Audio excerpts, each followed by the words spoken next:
Bhagalpur police मुख्यालय के निर्देश पर समीक्षा भवन में एडीजी अनिल किशोर यादव ने भागलपुर और नवगछिया के पुलिस अधिकारियों के साथ समीक्षा बैठक की। बैठक में डीआईजी सुजीत कुमार, वरीय पुलिस अधीक्षक बाबूराम, नवगछिया एसपी सुशांत कुमार सरोज समेत जिले के सभी थाना प्रभारी डीएसपी के साथ कानून व्यवस्था को लेकर चर्चा की गई। अभियुक्तों की गिरफ्तारी, लंबित पड़े कुर्की वारंट के त्वरित निष्पादन के निर्देश दिए गए। साथ ही थाना प्रभारियों को थाने में अभिलेखों को सही करने के निर्देश भी दिए गए। एडीजी ने कहा कि और बेहतर काम करने को लेकर निर्देश दिए गए हैं। बिंदुओं पर समीक्षा करने का निर्देश हुआ है, तो इसी के लिए हम लोग यहाँ एकत्रित हुए थे। भागलपुर और नवगछिया जिले के सभी पुलिस अधिकारी गए हैं, थानाध्यक्ष से लेकर ऊपर तक, और डीआईजी साहब और संबंधित एसएसपी और एसपी के नेतृत्व में लोग काम कर रहे हैं। अब उसी में और ज़्यादा उनकी काम के जो जुड़े हुए उससे विभिन्न बिंदु हैं उन पर चर्चा की गई है, और आगे और ज़्यादा उम्मीद है कि और बेहतर काम होगा। जो टास्क दिया गया था सबका वो फुलफिल हो गया, कुछ अहम निर्देश भी दिया गया। टास्क मुख्य तौर पर ये है कि गिरफ्तारी गंभीर कांडों में ज़्यादा से ज़्यादा हो, वारंट कुर्की जब्ती का डिस्पोजल ज़्यादा से ज़्यादा हो, तेज़ी से हो, जिससे जो पीड़ित पक्ष है और जनता के बीच में, आम जनों के बीच में एक सुरक्षा का एहसास और बेहतर हो।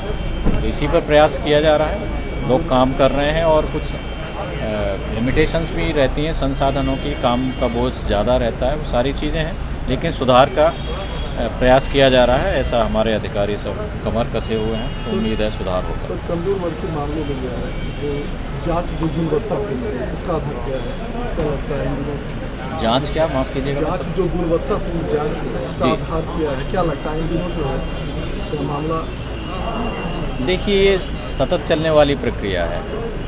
मान लीजिए कोई अधिकारी उतना अच्छी चीज़ नहीं कर पा रहे हैं या समझ पा रहे हैं, तो उनके साथ में ट्रेनिंग और उनको समझाना। वरीय अधिकारी क्राइम मीटिंग में हर महीने क्राइम मीटिंग्स होती हैं, उनमें लोग बात करते हैं, हमारे पुलिस अधीक्षक और डीएसपी साहब। तो ये सतत चलने वाली प्रक्रिया है, और नीयत सही है, इंटेंशन सही है, लोग मेहनत कर रहे हैं, तो सुधार होता रहेगा और बेहतर से बेहतर करेगी।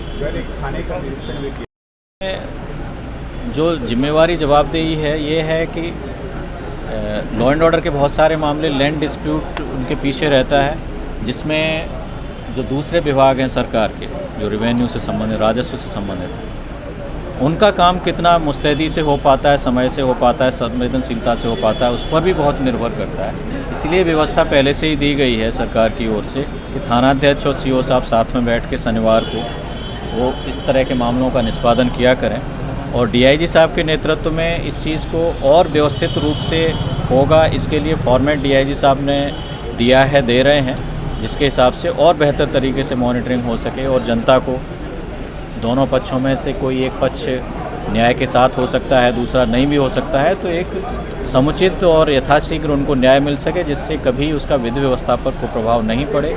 और अगर कोई अधिकारी किसी भी विभाग का, चाहे रेवेन्यू साइड में, चाहे पुलिस साइड में, कहीं उनसे कोई कमी रह गई है, उनसे कोई मुस्तैदी में और संवेदनशीलता में कमी रह गई है, तो वैसे लोगों की पहचान हो जाए, और कहीं कोई ऐसी चीज़ होती है तो उनसे कैफियत तलब की जा सके। ये व्यवस्था डीआईजी साहब, हमारे एसएसपी साहब, एसपी साहब के नेतृत्व में, ये मुझे उम्मीद है कि कारगर तरीके से चल रही है और चलेगी।